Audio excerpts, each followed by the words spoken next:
आता एक नजर टाकूया क्षणाच्या महत्त्वाच्या बातम्यांवर।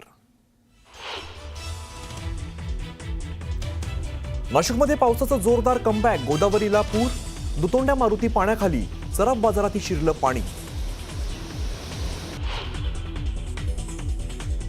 मुसळधार पावसामुळे बीडच्या आष्टी तालुक्यातील 15 गावांचा संपर्क तुटला। नदी नाले ओढ्यांनी ओलांडली धोक्याची पातळी, तर पूरस्थितीची परिस्थिती भीषण, ड्रोनच्या माध्यमातून भीषणता समोर।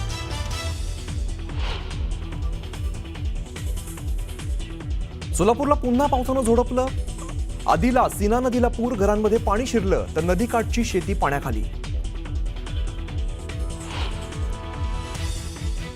नेवासा तालुक्यात ढगफुटी सदृश्य पाऊस, अनेक गावांचा संपर्क तुटला, तर सोनाई गावातील मुख्य बाजारपेठेच्या रस्त्याला नदीचं स्वरूप।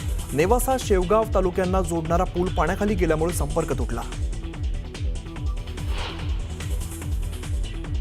अहिल्यानगर जिल्ह्यात जोरदार पावसामुळे सीना नदीला पूर, नदीकाठच्या घरांमध्ये शिरलं पावसाचं पाणी, शेती पिकांचं नुकसान झाल्यामुळे बळीराजा हवालदिल।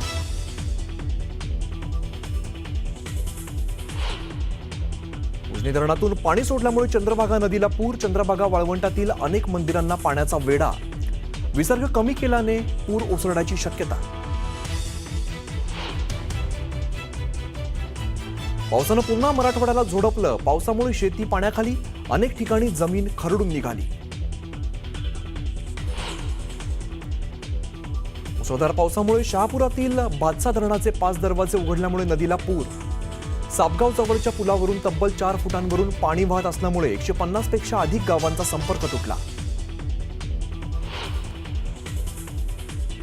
आणि चाळीसगाव भागातील गौताळा अभयारण्य परिसरात ढगफुटी सदृश्य पाऊस, डोंगरी आणि तितूर नद्यांना मोठ्या प्रमाणात पूर, शहरातील लोकांच्या घरात पाणीच पाणी, महिलेला अश्रू अनावर।